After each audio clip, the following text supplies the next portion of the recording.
Welcome to my tutorial of Strider for the arcade.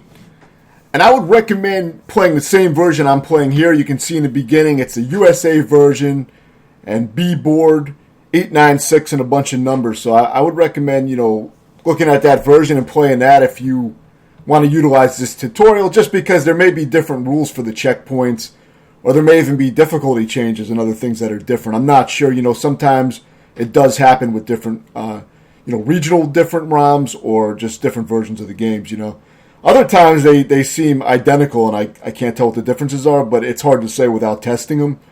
For example, Carniv for the arcade, one of the versions has an invincible final boss that's completely unbeatable. And I actually showed a demonstration where I fought the boss until the timer ran out and died from time running out. So, there can be strange things that occur. So I would recommend playing the same ROM, just for consistency. This is an awesome arcade game. For some reason, I had never beaten this before for the arcade. It took me around 1 hour and 29 minutes. Now, usually I clear out a lot of these console-style arcade games, which are arcade games with penalties for death.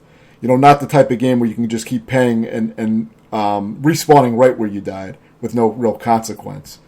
So I look for these kind of games, but this one I missed for whatever reason. I think when I played it, I wasn't as heavy into killing off these kind of games, whereas now when I find these kind of games, I usually try to take a lot of them out. So that said, the game is really not too hard, except for there's really one part that's really, really difficult. I got through most of the game in maybe 30 minutes or so. Probably got to the last stage in around 30 minutes. But there's one part that's really difficult if you don't understand what the fuck is going on. So I'm going to break all that down. But for the most part, the way the game works is there's no surprises with the continue system on this ROM. So you have infinite continues, and it's not one of those arcade games that suddenly runs out of continues when you made it to the last stage or the last boss. It doesn't have any sneaky tricks or anything like that. Which, the whole time I was playing, I was thinking, it's probably going to fuck me over right at the very end, which some of these games do. But luckily it doesn't do that. Now, I don't know if some of the other ROMs may have some different surprises in store, so I would stick with this one. But it has unlimited continues, and you get frequent checkpoints. So you're never sent too far back. And when you do, exhaust all your lives and use a continue, you still start back at the last checkpoint you got to. So, continuing or not, it doesn't really matter, except when you're playing on main, because, you're not paying any real money. It's just virtual credits. So first boss is very easy. Just kind of climb on him and strike him. You want to strike the front part where the claw is in the head. That's all. It's very easy. There wasn't really much to say about the level. You really don't have any moves except for a blade move, and you can slide by, I think, pressing down diagonal in a direction and the jump button. So you do want to try to grab power-ups when you can. Like this one gives you a longer blade, which is always helpful, and it's right in the beginning of the stage, so you might as well get it. And also, you need to take out this gate, I believe. I think you may have to strike it and then slide under it. I don't remember exactly. You saw what I did there, though. But for this gorilla, you want to kind of just climb up on the top and try to strike it. I was trying to skip it here, but you can't do that, unfortunately. But just climb up on the top and strike it until it dies, pretty much. It's really not hard. When it moves towards you, just move back a little bit. It really isn't difficult. The part that took me the longest, this game is actually quite easy, I thought, for an arcade game, until you get to the very end, where it's just kind of a ridiculous bullshit part. But once I explain it, it's going to be a lot more approachable. It's really not that bad in execution if you practice it and understand what's going on. So I will break that down. So once you've taken care of that, you want to climb up. And like I said, you get frequent checkpoints. So even if you fuck up here, you're going to get a checkpoint. Now, the way I edited this, it's important to explain how I edited this. Obviously, there's checkpoints where I died many, many times for a long period of time, especially near the end. But I'm only showing the first death of each new checkpoint. And only the checkpoints I died on, obviously. If I beat several checkpoints in a row without dying, then you're not going to see those checkpoints. You're not going to see me starting from those checkpoints. So, the way I did it, if I started a stage and died in the very beginning of the stage before I got to a stage checkpoint, then I'm not going to show those deaths. I'm going to show, you're you're only going to see the deaths on each new checkpoint I got to and actually died on. So you're going to see what's good about these kind of tutorials that I do is you're going to see how to play these arcade games with no starting power-ups on the checkpoints fresh. Most videos you see of these games, even when I was trying to look at videos to see what I needed to do later in the game, it was very hard to find footage of fighting the final bosses without being powered up. Because most of the videos, are cheating videos or the person knows the game and is completely powered up, like a 1cc run or no death, and they don't lose their power-ups. So you're not going to know what to do when it comes to, playing without the power-ups. So luckily I show, and here you're going to see me doing most of the checkpoints without any starting power-ups. So you should find, even without my commentary, that alone should be extremely helpful.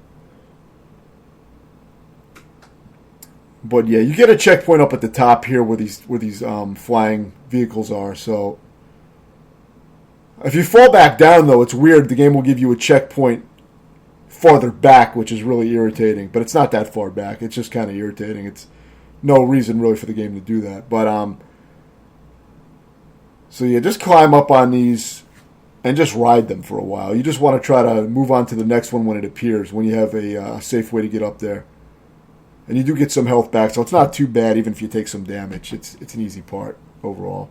It was a little tricky. The platforming in this game is very awkward control where once you launch a jump, you're fixed in that position and you can't adjust your jump distance at all. And you can't try to move back or anything like that while in midair. So you have to commit to your jumps. Similar to Ghouls and Ghost games. Except in this game it's worse because in this game you have a really long arcing jump, so it's irritating sometimes when it comes to platforming. It's not the best control for platforming. But you get used to it for the most part. But sometimes I have weird shit like that occur, so you can see.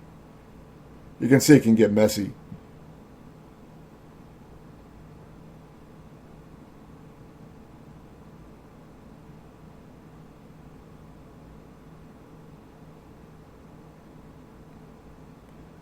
But yeah, I think when you jump, the thing will rise up a little bit, but I don't think that really helps you get up any higher on the screen because I think you just have to hijack a certain amount of vehicles and then eventually the level will progress. So I think you just have to go through all this. I don't think you can speed run this or skip ahead in any way.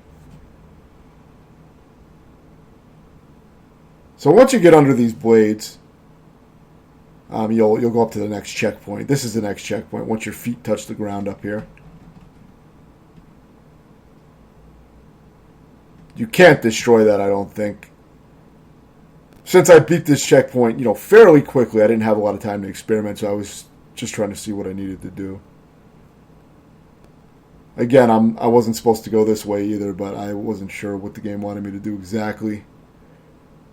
Sometimes I would launch jumps accidentally because the joystick I'm using has sandwab buttons. And normally I use a pad for these kind of games, but I've been experimenting with joystick lately, as I did with Splatterhouse recently and some other games. Lost Levels, Super Mario Bros. 2 for Japan on the Famicom Disk System is a tough game, and I was playing that with the joystick. I'm trying to learn the joystick more and trying to get better with it so I can kind of match my skill with a pad. So that's what I was doing here. But since the buttons are so hypersensitive, if your finger even grazes the jump button, you launch into a jump. It's great for shooters and shit like that, but it can be a little bit more dangerous with games where you don't want to hit the jump button accidentally. So you got to be careful with that. So sometimes I do hit those extra inputs. Submitsu buttons are probably a little bit better for these type of games, I would think, since they're not super sensitive. They take a little bit more push, a little bit more distance and pressure to get the push. But it's an easy adjustment to make.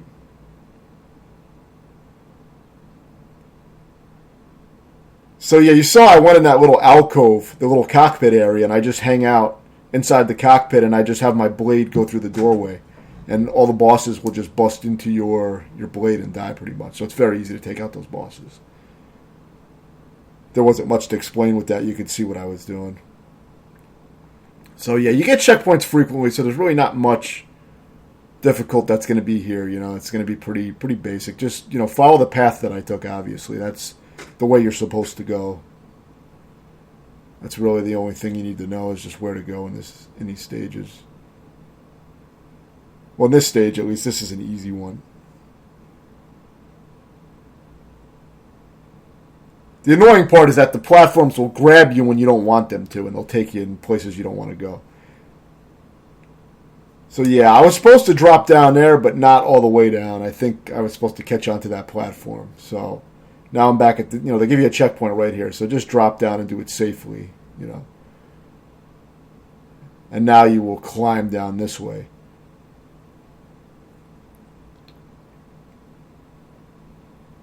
I think that's an optional path, but you do get the little, I think this is invincibility or some shit, or speed. I'm not sure which. But whatever it is, it seems good. Yeah, invincibility, so that's pretty good. So you get up here, you can take out these guys without even trying to dodge anything because you got the invincibility, so just use that. And now you're just going to climb up here. This is very easy. You can jump side to side to get up faster. I think that's what you're supposed to do.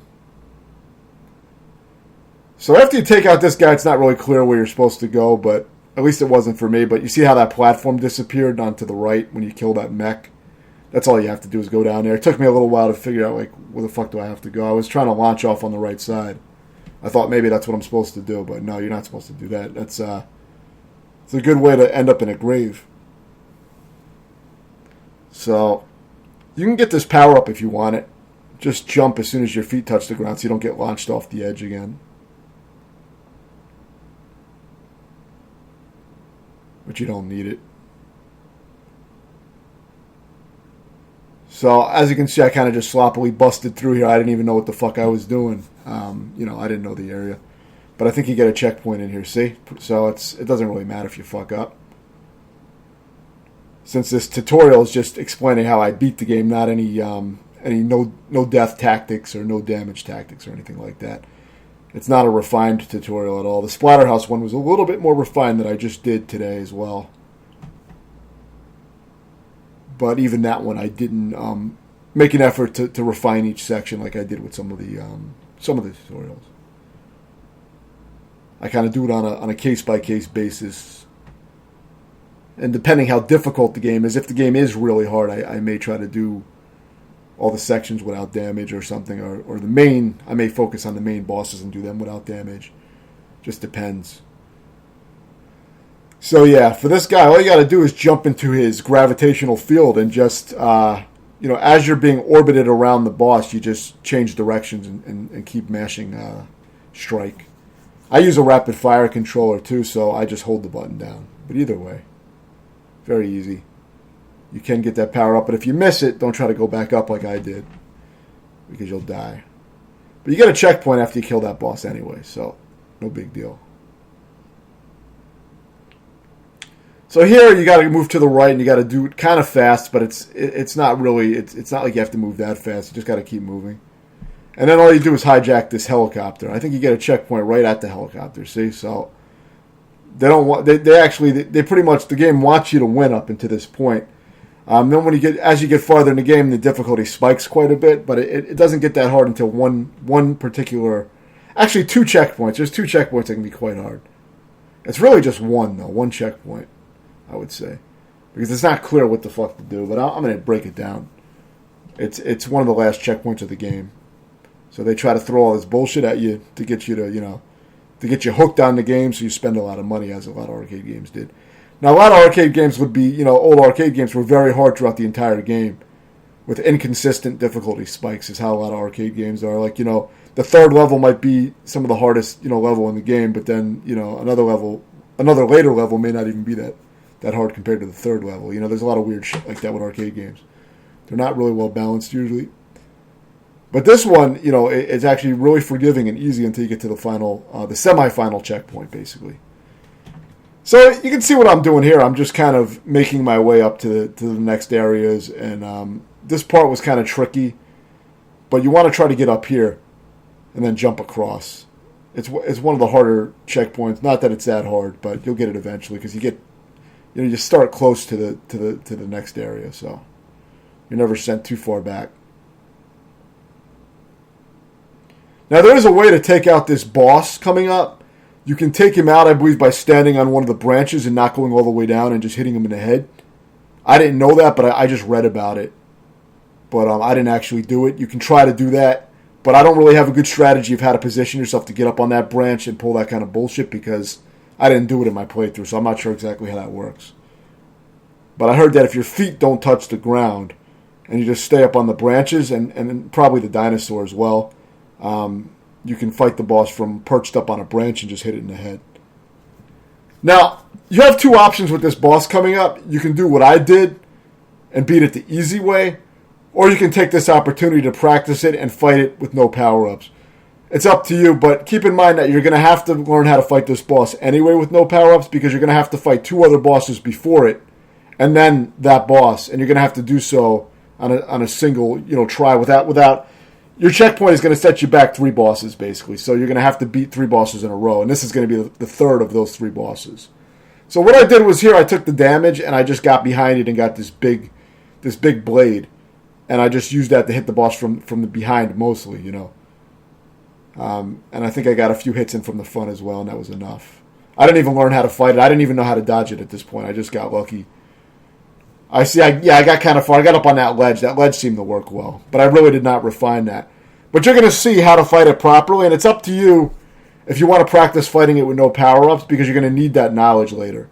So either you're going to have to learn it on the final stage or you can just learn how to do it here. It's easier to learn here because you start right at the boss. On the final stage, you're going to have to beat 2 other bosses just to get to the boss, the claw boss, to practice it. So it is easier to practice it here, even though it may take a little longer. Initially, you're going to be able to use that knowledge on the final stage later on.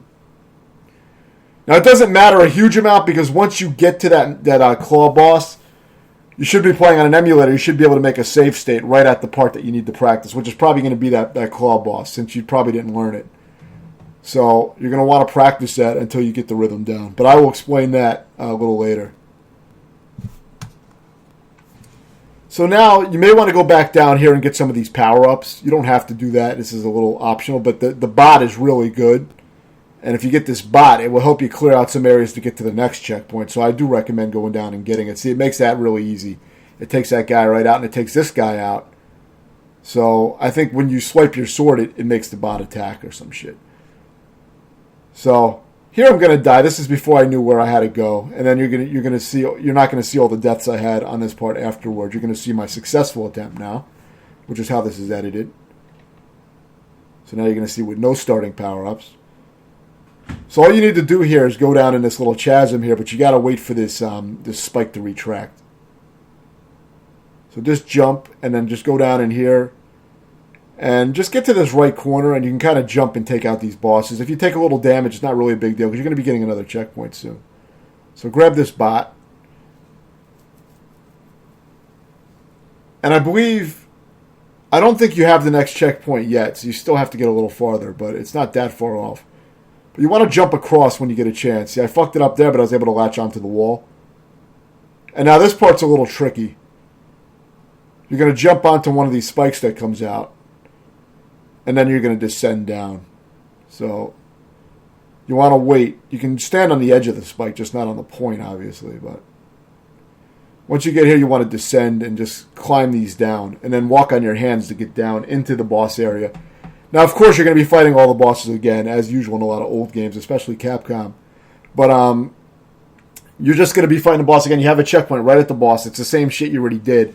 You just orbit the boss and swipe it as you're orbiting around. Very easy.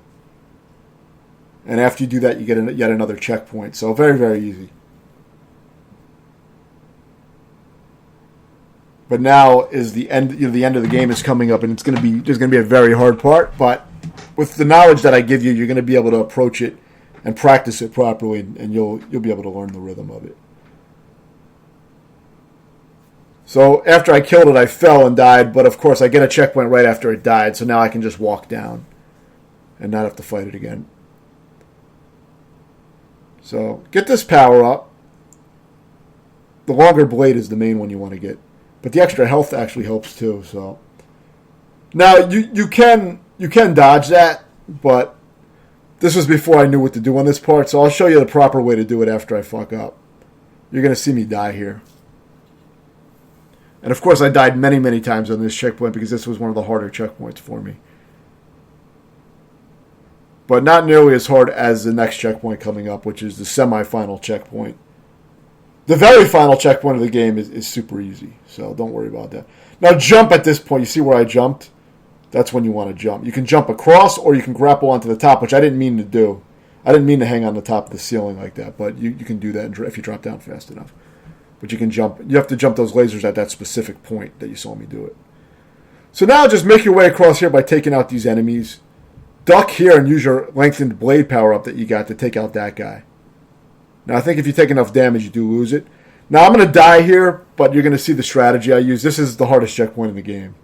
So, be ready to practice. So, for this guy, you don't have to hit him in the head, the monkey. I thought you did, but you just walk with him and keep swiping, and eventually you will take him out. Now, for the T-Rex, I think you can hit him in the abdomen or any part of his body and damage him as well. I don't think you have to go for his head. I just found it easier when I was playing. That's what I ended up doing. But you may not even have to do that. Now, this is the hardest part. You still don't have a checkpoint, and you have to deal with this guy. But now you have no power-ups, and you have to be able to fight him with no power-ups. That's why I was saying you may want to practice this guy on the jungle level. But either way, make a save state as soon as you get to this guy and practice the shit out of it, so that you know what to do.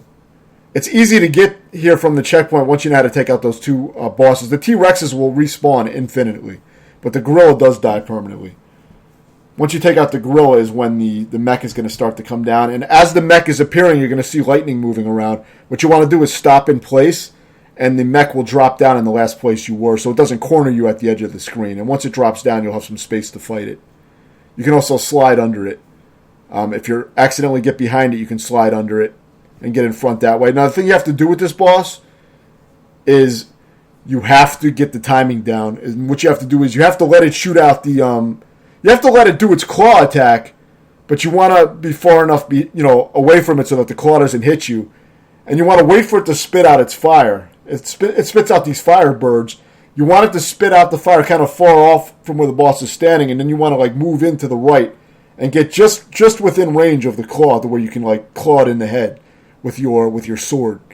And you have to time your jumps perfectly to dodge that claw. So to dodge that claw attack, you're going to have to really practice, and it doesn't have any tells or anything that you can look at the boss and see when it's going to attack. So you just have to memorize the timing. You have to perfectly memorize the timing of that boss and get a feel for the pulse of that timing. And that just comes with muscle memory, and you just have to practice it until you have it down. Initially, I was having trouble trying to get the timing down because there's no real visual cues or anything like that for the claw. But you will notice that the boss kind of stops for a moment before it uses the claw. So that's the best visual cue that you'll get for that. And on top of that, you just have to memorize, the timing with the claw. You have to it's a few seconds. Once it stands still, it's going to do the claw. But you have to time your jump perfectly so that you're in the air as the claw strikes and you don't get hit. And that just comes purely from practicing it again and again and getting the timing down and getting a feel for the rhythm of the boss. And like I said, you do need to be far enough out when it suits its fire that you can still get into that gap and get ready to attack when it does its claw move. And so when you watch it, you'll see what I'm talking about more. I think it'll be clear. But you have to have your spacing right for when it shoots out the firebirds and when it does the claw. If you attack too close to it, your blade won't hit the head properly. So you have to be just the right distance when you jump the claw. It's quite a hard part, and it took me a while to do, but that is the way you do it. So just watch carefully what I'm doing and try to follow that. Then once you defeat that claw boss, that's the hardest part of the game. Once you defeat that, all you're going to do is ride the snake boss, and when the snake boss gets to these platforms, you just start hitting it, and it'll die right around where the platforms are. At that point, all you do is climb up all the way to the top, and there's going to be a final boss at the top that's extremely easy if you do what I did. You just grab the power-up on the right side of the screen and stay in that little nook, and when you're in that corner, the boss kind of gets stuck in the corner, and you can just strike the shit out of it until it dies. I beat that, I believe, the first time I got to it, but I did see a video of that positioning, so that helped. But that's pretty much it. So if you have any questions, let me know, and thanks for watching.